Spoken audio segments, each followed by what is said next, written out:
Assalamualaikum warahmatullahi wabarakatuh.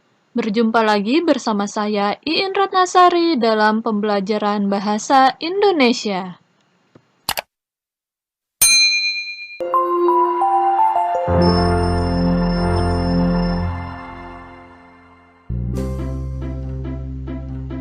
Pernahkah kalian terbujuk atau membujuk orang untuk berbuat sesuatu? Nah, itu artinya kalian sudah cukup akrab dengan hal-hal yang persuasif.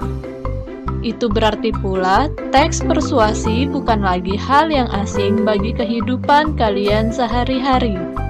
Bahkan, kemampuan untuk bisa mempengaruhi orang atau bersuasi sangat penting kamu kuasai. Misalnya, dalam kegiatan berbicara di depan umum. Pada materi kali ini, kalian akan memahami dan menelaah struktur teks persuasi. Dengan begitu, kalian pun akan mudah pula di dalam mempersuasi orang lain untuk sama-sama berbuat sesuatu yang bermanfaat. Sebelum memulai materi, ada baiknya kalian harus mengetahui kompetensi dasar dan tujuan pembelajaran.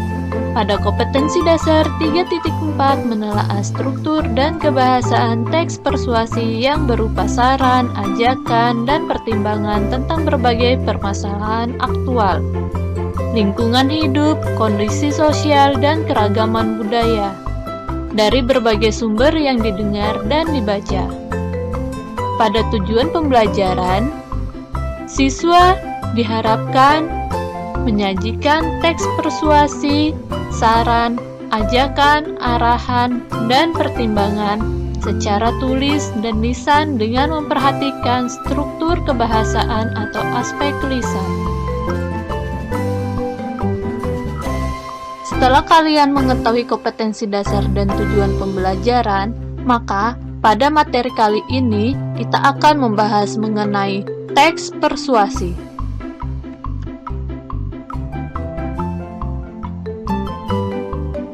Sejak terjadinya bencana gempa bumi dan gelombang tsunami itu seringkali bencana tersebut dijadikan sarana untuk memungut uang dari masyarakat. Banyak organisasi atau kelompok orang tak bertanggung jawab meminta sumbangan untuk korban bencana tersebut. Mereka beroperasi di atas bus kota, lampu merah, dan pinggir-pinggir jalan lainnya yang mengatasnamakan dinas sosial. Oleh karena itu, masyarakat harus berhati-hati terhadap ulah oknum tersebut. Kami, organisasi sosial peduli kasih, tidak pernah meminta sumbangan dengan cara-cara seperti itu. Nah, itu tadi merupakan teks persuasi. Dari teks tersebut, kalian dapat memahami mengenai pengertian teks persuasi. Apa sih yang dimaksud dengan teks persuasi itu? Yuk kita sama-sama membahasnya. Pengertian persuasi adalah komunikasi yang bertujuan untuk mengajak atau membujuk sikap atau perilaku seseorang sehingga bertindak sesuai dengan apa yang diharapkan oleh orang yang mengajak. Maka secara umum, teks persuasi adalah suatu paragraf yang isinya berupa ajakan atau membujuk pembacanya agar melakukan atau mengikuti apa yang penulis ungkapkan di dalam teks tersebut. Tujuan teks persuasi. Teks persuasif memiliki tujuan untuk meyakinkan pembaca bahwa ide, gagasan, atau pendapat di dalam teks adalah benar dan terbukti, dan juga melaksanakan apa yang menjadi ajakan dari ide tersebut. Maka, mengacu pada tujuan tersebut, kata-kata ajakan pun menjadi kunci utama dalam teks persuasi.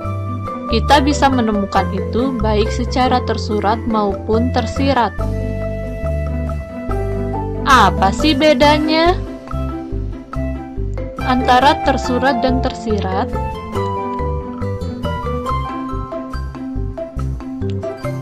Pengertian tersurat adalah penyampaian ajakan secara langsung, sedangkan tersirat adalah penyampaian ajakan secara tidak langsung.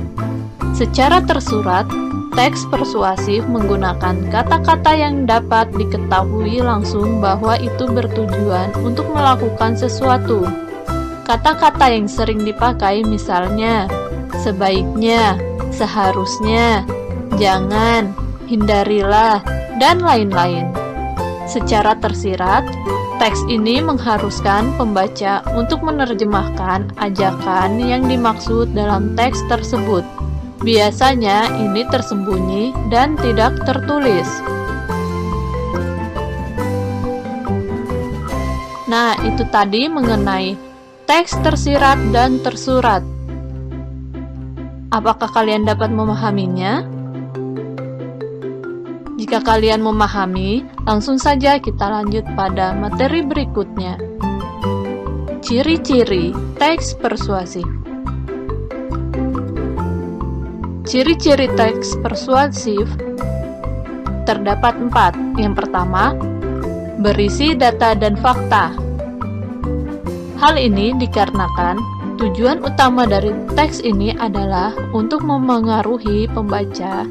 Sebab itu, teks persuasif memiliki alasan-alasan yang kuat disertai dengan data dan fakta. Kedua, meyakinkan pembaca. Teks ini berusaha meyakinkan pembacanya untuk melakukan atau mempercayai yang ditulis oleh penulis. Ketiga, berisi kata-kata ajakan. Teks ini banyak menggunakan kata-kata ajakan seperti ayo, mari, lakukanlah, dan lain-lain. 4. Menghindari konflik. Teks persuasif biasanya menghindari konflik agar kepercayaan pembacanya tidak hilang dan supaya kesepakatan pendapat antara penulis dan pembaca tercapai. Pendapat ataupun fakta digunakan dalam teks persuasif, bertujuan untuk memengaruhi pembaca supaya mengikuti ajakan-ajakannya. Jenis-jenis teks persuasif. Pada teks persuasif terdapat jenis-jenis. Yang pertama, persuasi propaganda, yang berusaha mengiring pembaca atau pendengar terhadap opini tertentu. Kedua, persuasi politik, berusaha untuk mengajak pembaca atau pendengar untuk memilih partai atau calon pemimpin dalam kegiatan kampanye politik.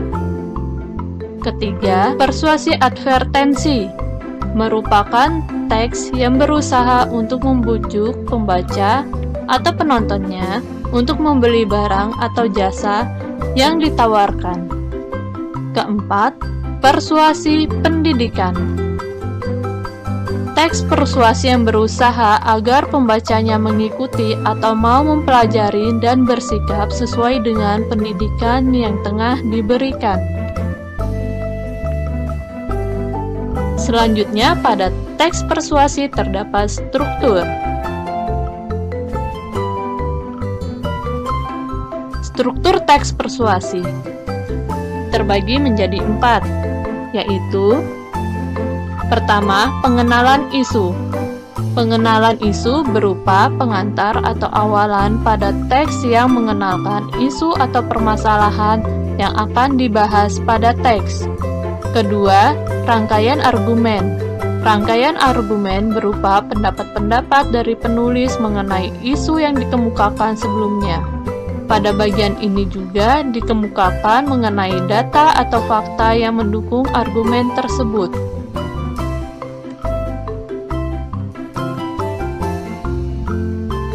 Ketiga, pernyataan ajakan. Pernyataan ajakan berupa kalimat-kalimat dorongan kepada para pembaca untuk melakukan sesuatu. Pernyataan ajakan dapat berupa tersirat maupun tersurat pada teks. Keempat, penegasan kembali. Penegasan kembali bertujuan untuk memperkuat pernyataan dan argumen-argumen sebelumnya. Biasanya ditandai oleh ungkapan-ungkapan seperti demikianlah, dengan demikian, dan oleh karena itulah. Contoh teks persuasi.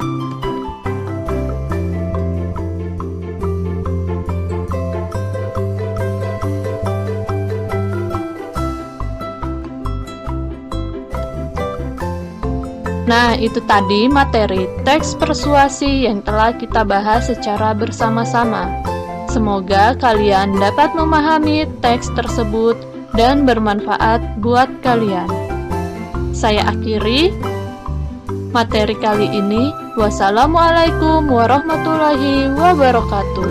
Sampai berjumpa di materi berikutnya.